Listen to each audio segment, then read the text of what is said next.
4 মাস আগে যুক্তরাষ্ট্র ও ইসরায়েলের হামলায় ইরানের সর্বোচ্চ নেতা আয়াতুল্লাহ আলী খামেনি নিহত হলেও তার জানাজা ও দাফন এখনো হয়নি। মূলত যুদ্ধ পরিস্থিতি ও কঠোর নিরাপত্তার কারণে তার রাষ্ট্রীয় জানাজা ও দাফন পিছিয়ে দেওয়া হয়েছিল। তবে যুক্তরাষ্ট্রের সাথে সমঝোতা চুক্তিতে ইতিবাচক অগ্রগতি হওয়ায় তার শেষ বিদায়ের তারিখ নির্ধারণ করেছে তেহরান। আগামী 4 থেকে 9 জুলাই পর্যন্ত তার শেষ বিদায় অনুষ্ঠানের সূচি ঘোষণা হয়েছে। ধারণা করা হচ্ছে এটি ইরানের ইতিহাসের অন্যতম বৃহৎ রাষ্ট্রীয় শোক অনুষ্ঠানে পরিণত হবে। খামেনির শেষ বিদায়ে বিশ্বের বিভিন্ন দেশের প্রতিনিধি ও বিশিষ্ট ব্যক্তিদের অংশ নেওয়ার সম্ভাবনা রয়েছে। এতে বিপুল সংখ্যক মানুষের উপস্থিতি হতে পারে। ধারণা করা হচ্ছে খামেনিকে বিদায় জানাতে 2 কোটিরও বেশি মানুষ জড়ো হতে পারেন। বাংলাদেশ, ভারত, পাকিস্তান সহ বিশ্বের 40টিরও বেশি দেশের সরকার ও রাজনৈতিক দলকে আমন্ত্রণ পাঠিয়েছে ইরান। ইতিমধ্যে খামেনির জানাজায় অংশ নিতে ইরানের পথে রওনা হয়েছেন বাংলাদেশ সরকারের প্রতিনিধি হিসেবে স্পিকার হাফিজউদ্দিন বীর বিক্রম, বাংলাদেশ জামায়াতে ইসলামী থেকে অধ্যাপক মুজিবুর রহমান সহ 4 জন, এনসিপি থেকে নাসির উদ্দিন পাটোয়ারি এবং বাংলাদেশ খেলাফত মজলিস থেকে পীরজাদা হানজালা।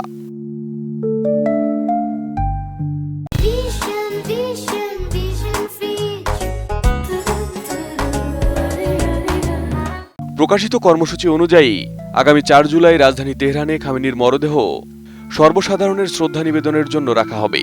এরপর তেহরানের প্রধান সড়কগুলোতে শোকযাত্রা অনুষ্ঠিত হবে। পরে তার মরদেহ পবিত্র শহর কোমে নেওয়া হবে। এরপর ইরাকের নাজাফ ও ঐতিহাসিক কারবালাতেও শেষ শ্রদ্ধা নিবেদনের আয়োজন করা হবে। কারবালা থেকে 9 জুলাই খামেনির জন্মস্থান মাসাদে নেওয়া হবে তার মৃতদেহ। সেখানেই তাকে চিরনিদ্রায় শায়িত করা হবে।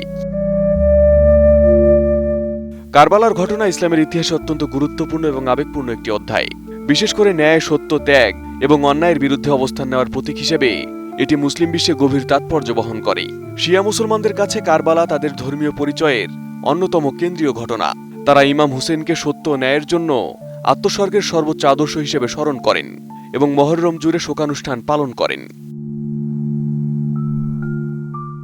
সুন্নি মুসলমানরাও ইমাম হুসেনকে অত্যন্ত সম্মান করেন এবং কারবালার ঘটনাকে মর্মান্তিক ও অন্যায় হত্যাকাণ্ড হিসেবে বিবেচনা করেন। তবে সাধারণভাবে তারা শোক পালনের ধরন এবং কিছু আচার অনুষ্ঠানের ক্ষেত্রে শিয়াদের মতো একই পদ্ধতি অনুসরণ করেন না। Arif Hasan, ATN news.